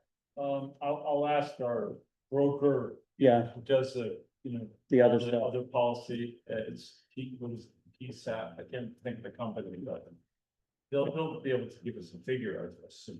Okay, yeah, we'd want to have that and kind of the features. Yeah. Yep, okay. Zoning amendment hearing. Warning, so we have to warn a hearing for the zoning amendment that I assume just voted on and. Oh. I misunderstood that because the agenda says Town of Plainfield Select Board Meeting and zoning hearing.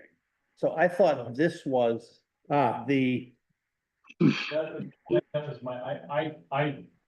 I thought that the hearing was part of this meeting as well, and I instructed Jane to put that as the title, so okay, that's my error, I'm sorry, I didn't realize. so we haven't actually warned it yet.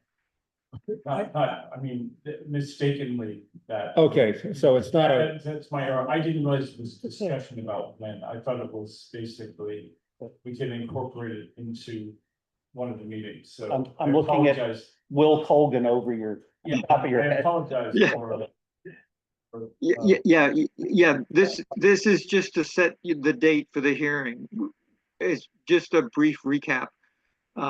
We had the major zoning amendments at the town hall, which the planning commission held a hearing on, and the select board held a hearing on. But there were certain items that we couldn't fit in the timeline to fit that town meeting vote. Then the planning commission held a set of amendments, held a hearing on that set of amendments, sent them to you, and then the vote to rescind showed up. And that put a kibosh on everything.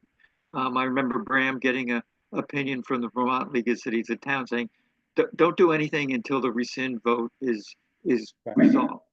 So that's been resolved. You had 150 days to hold your hearing between the time we held our hearing on this, I'll call it second set of amendments. So the select board needs to hold another hearing or hold their first hearing on the second set of amendments, which you have. I sent Rose the sample hearing warning, which you need to 15 days out, but Bram needs to put a ad in the Times Argus, which always takes a little extra time. So I would think your July meeting would meet that deadline. It turns out that once you warn the select board hearing, the zoning administrator can take any permit and proceed to review it under the set of amendments for the hearing. So there are a couple of things on Goddard College about residential care homes that once you set your date, that she can then review those under the set of amendments, because there's a restriction of 1,000 feet between them, and they're going to be closer to 1,000 feet. So this set of amendments would strike that restriction. So pick a date and do the warning using the sample that I sent that explains all the different details, and then get an ad into the Times Argus. Dan? I move that we warn a zoning amendment hearing for Monday, July 14th, and instruct the town clerk to put that out to all appropriate channels. Second. Any discussion? All those in favor of incorporating the zoning hearing on our July 14th meeting, say aye. I, Aye. Opposed? Unanimous. So we will do that well. Thank you. Thank you. And Easy we'll have you peasy. there. We'll have you there, won't Oh, yeah. we? Thank you. There was a town office update. That's me, I suppose. Although it could be any one of us. There was something of a storm, a kerfluffle. Personnel issue moved through the town office. Someone was let go out of process. That person has since been reinstated. We held an executive session to speak about this 2 weeks ago. The reason this is being spoken about now is to kind of circumscribe any rumors that may or may not be being shared about this event, the series of events. The person who was let go has been reinstated. And today at the town office, a circle of 5 sat together and kind of worked through the dynamics, the processes, the feelings, and the yield of it was, a fully consensual set of intentions, proposals to move forward, to for the dynamics within and around the town office to be that much more cooperative and functional.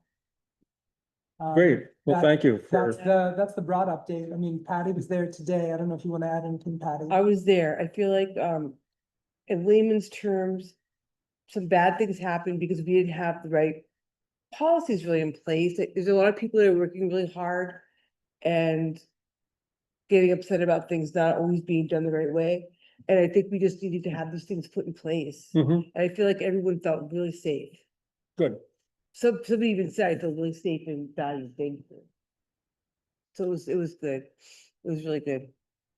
Well, thank you for organizing that and doing that. Okay, we're down to appointments. There was There are two. We have two appointments, okay, can you tell us what they are, can make a motion for that? In terms of the word appointment, I would say you guys are hiring, the, Thank you.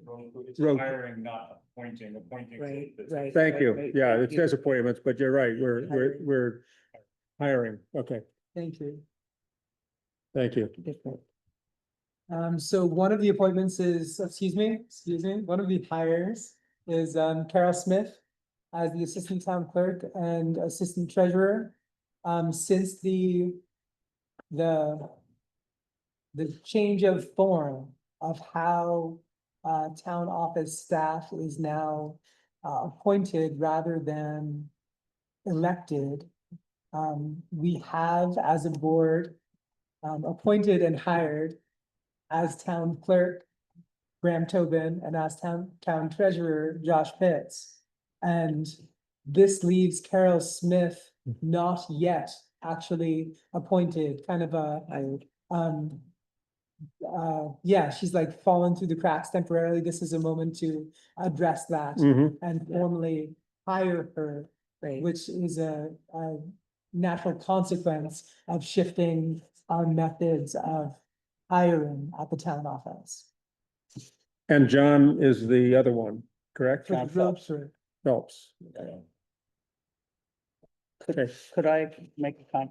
Yeah, I did contact the League of Cities and Towns during this kerfuffle, and the underlying statute for town clerks and treasurer remain that the town clerk shall appoint at least one assistant town clerk.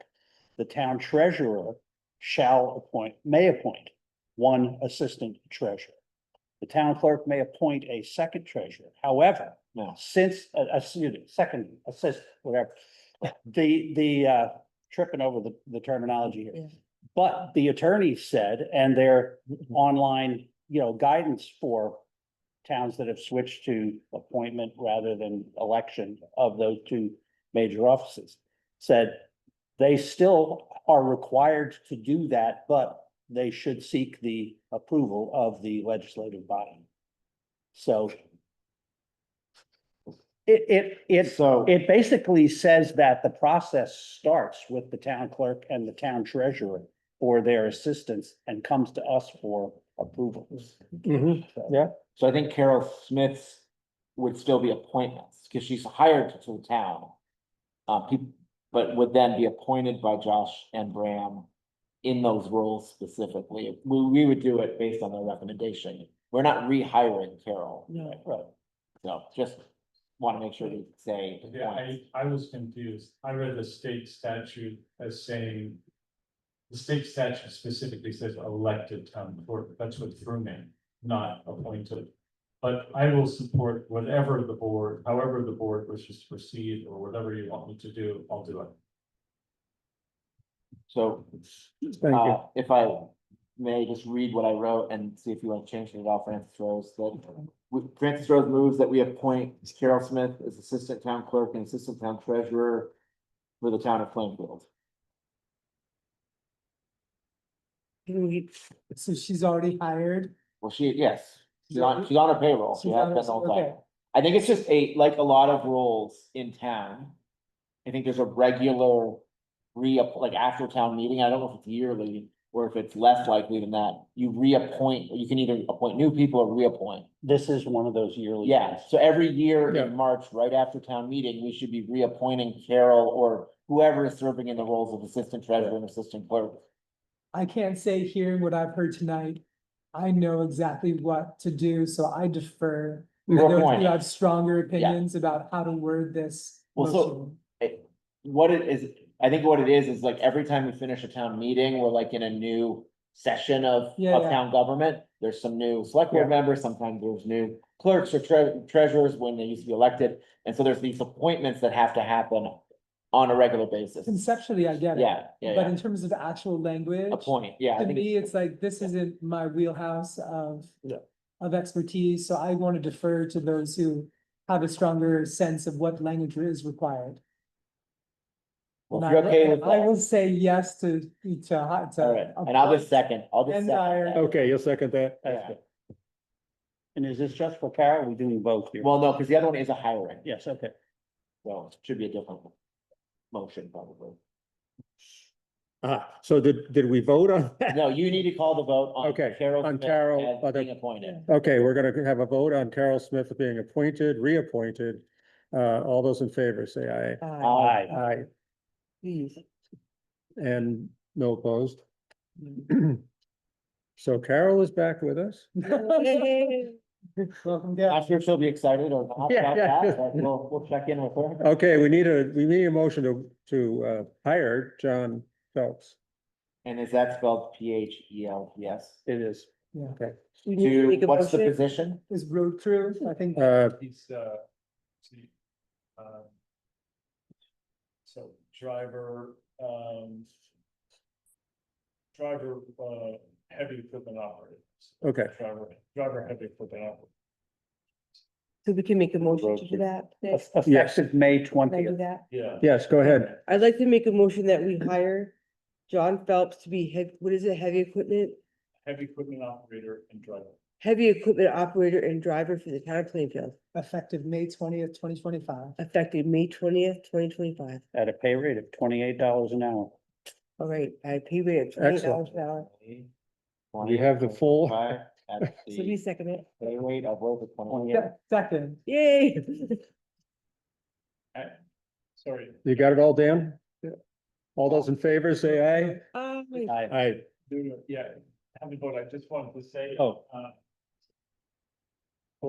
Member of the road crew, Dylan Mears, will be, his last day, he's relocating, but his last day would be, June 12th. Just want to thank him for his service. Yes. Who's that, please?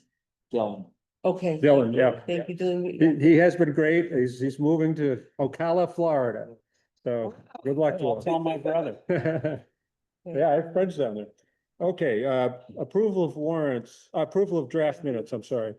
Can I move that we approve the minutes of the May 27th, 2025 meeting? You may. I second that. We have a motion and second. We have a question. One, I had contacted Jamie because I voted no on the one Yeah. motion. Right, and when somebody votes no, you have to do a roll call, so. Yeah. So she said, okay, it was 4-4, she said it was, is he there? it now says 4-0-1 as opposed to 4-1-0. Oh, okay. So it was 4 in favor, 1 opposed, I was the 1 opposed, so she put it down as 4 in favor, 0 opposed, 1 abstention. 1 abstain, And that yeah. was, so, Oh, okay, so you learned something. They pronounce. yes, Okay. You said you they do, repeat a few times. Yes. that Jamie's thank there. you, Yeah. yes. So, And in the writing, it says Peter Youngberg passed a single no vote. We just need to move the one. Yeah, Okay. yeah, Just move the one over. yeah, Yeah, that's yeah. correct. okay, Jamie, you'll be listening to this in the next couple of days, if you could do that. all those, did we vote on this? Yeah. Yes. Yeah. Unanimous. Can I make a motion that we approve the account payable? 5/30/25, Yep, 5/30, wait, 5/30/25, 5/30, where are these checks here? 5/29/25, 5/30/25, 6/5/25. Can I make a motion that we approve those, and the payroll as well? for the payroll as well? Yeah. Yeah, I gotta say that too, okay. Yeah. That's the check, 284, check 285. That it? Accounts payable 6/4/25, Accounts payable 6/4/25. and then payroll for the range. Oh, 5/25, payroll 5/29/25, 5/30/25, and 6/5/25. Second. All right. And all those in favor? I, Say aye. Aye. Unanimous. Next select board meeting date is June 23, Okay. and I'll take a motion to adjourn. I move that we adjourn this meeting. I'll second that motion to adjourn. I'm not gonna be here on the 27th either. So Peter said he was gonna be here, but it doesn't matter. Okay, all those in favor of adjournment Aye. at 8 o'clock? Yeah. Thank you all. I will be away that. Yeah, yes. And did Patty just say she's up? You're also away then? Yeah, 27th.